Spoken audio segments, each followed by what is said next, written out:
Hello, everyone, and welcome to another episode of Football Palestine Extra, where we break down everything that's happened in the week of Palestinian football. And we've got a lot to cover. We had the Arab Cup draw on over the weekend. We also had Oday Dabbagh lifting his first silverware in Egypt. Today, Wissam Abu Ali could lift the Egyptian title for the second consecutive season. We've got some transfer news to cover, and we have, obviously in about 8 days' time, the first of two crucial World Cup qualifiers against Kuwait. Kuwait released their squad just yesterday, so we'll delve into that a little bit. But the bulk of the focus for today will be about the Arab Cup. So we are kind of skipping ahead somewhat, right? Because our focus is win these two games, make it to round 4, which is in October, possibly play round 5 to go to the Intercontinental Playoff in November. And only then would we start thinking about the Arab Cup, and the context of the Arab Cup would be one of two things. Either preparing for an ongoing World Cup cycle, a World Cup berth, let's allow ourselves to dream a little bit, or preparing for the next cycle. And the next cycle really would kick off with the Asian Cup in January 2027, due to be hosted in Saudi Arabia. Before we delve into all of that, I want to thank all the premium subscribers. I want to thank also the new signups that we got. You're probably seeing this on social media a lot. We are giving away a jersey from Subside Sports, the official Palestine jersey. You get your choice of size and color if you want the white home or the red away. Totally up to you. We're going to raffle it off.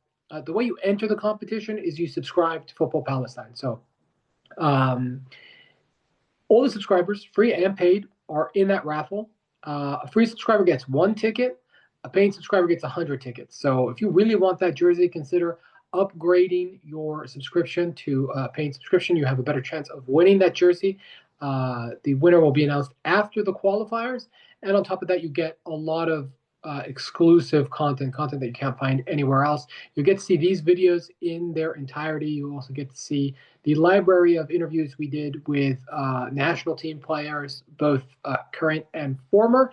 And you get access to the mother load of old data sets. So if you want to know the starting lineup of a game played 10, 15 years ago, you can get that if you are a premium subscriber. So a lot of benefits. I'm trying to keep as much as possible free so everyone can enjoy it, but consider pitching in and becoming a paying subscriber, because that really helps me do the work that I do. So with that out of the way, let's talk about this Arab Cup draw.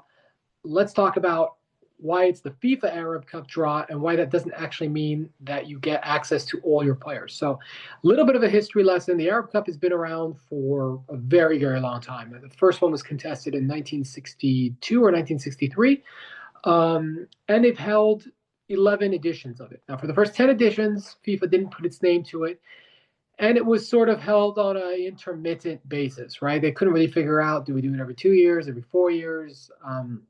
Up until they hosted it in 2021. The last time they had it was in 2012, and the last time before that was in 2002.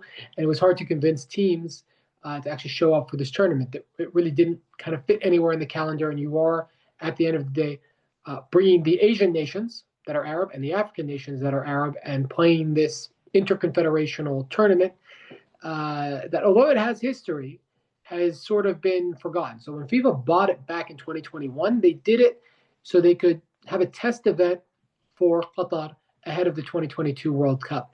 I think it took everybody by surprise, just the amount of interest there was in this tournament. The attendances averaged 19,000. They kept growing as the tournament went on. Tens of thousands. I think the final had something like 60, 70,000 people there to watch. Not a full-strength Algeria against not a full-strength Morocco, but two very, very good sides and two worthy finalists. So what FIFA decided to do was to bring the tournament back, to host it every 4 years with its backing. So it's now officially the FIFA Arab Cup.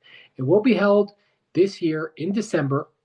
And it will be held again in 2029 and 2033. So we're guaranteed those three tournaments. All three will be hosted in Qatar. So that's kind of a legacy event for them, and it makes use of this fantastic infrastructure they have. And if you haven't ever been to Qatar, I was there for the Asian Cup, and I think it's probably the best place to host a tournament, just because the country is so small. The longest trip out to the stadium will be about 50 minutes, an hour. But you can see multiple games in one day, theoretically speaking. It might be a little bit touch and go, but you can do it. And you don't have to worry about travel. You can stay in one hotel. So I think it's a great idea to bring it back. I also think it's a great idea just to have it, because FIFA is trying to find ways to make more money, and there's this focus on the Club World Cup. But I think they should really focus on giving these smaller regional tournaments more of a spotlight, more backing, because that's what the fans want, right? If you love the World Cup, chances are you tune into things like the African Cup of Nations and the European Championship and the Asian Cup. That's kind of what holds you over between World Cup years. I speak for myself. That's I'm always watching those tournaments because I love the World Cup, and World Cup qualifying rolls around. I watch that intensely. One, because it's part of my job. Two, because I genuinely like it. So it's good that we have the FIFA Arab Cup, and the format has been more or less the same, but there's been some changes when FIFA has taken over. So before, you really wouldn't know how many teams would sign up. So you might get, if you're lucky, a 16-team tournament. You might get a 10-team tournament, 12-team tournament. Some teams might send their under 23s. Some might send the senior squad, depending on when it fell in the calendar, because it never had a fixed place in the calendar. It seems like FIFA has said December is the time we're going to do it. We'll get into why that may not be the best idea. With that, they've said 16 teams, which I think is perfect. You get 4 groups of 4. That really is the best format for a regional competition. You get rid of the weaker teams, and then you get a high overall standard of play from the best to the worst team. There isn't really a big gap. The problem is that there are 22 members of what's called the UAFA. So it's the I think the United Arab Football Association. There are 22 members. FIFA has inserted South Sudan in there as well. So we're playing with a field of 23 teams. And in order to kind of bring it down to 16, there's going to be a preliminary played. And that preliminary is due to be played on November 25th and 26th. We still don't have the calendars to know exactly when all these games are going to be played. But Palestine will be participating in the preliminary. They'll participate in the preliminary by virtue of their FIFA ranking. So they were ranked 13th best in the Arab world, 4th best amongst the 14 teams contesting the preliminary. So 4th best in Asia, so 4 out of 7. A little bit, I think, unfortunate that they got such a low ranking. They're kind of unfortunate that there aren't higher ranked African nations above them. It means that they will get a relatively difficult preliminary matchup against Libya. So let's go over what the preliminaries look like. You've got Oman facing Somalia. They played, I believe, the last time around in 2021 as well. You've got Syria against South Sudan, Bahrain against Djibouti, Palestine against Libya, as I just mentioned. Lebanon is playing against Sudan. Yemen is playing against Comoros. And am I forgetting a nation? I probably am. Oh, yeah, Kuwait is playing against Mauritania. So those are your matchups. I think it's an okay matchup for Palestine. It's probably easier than playing Sudan right now, or maybe even Mauritania.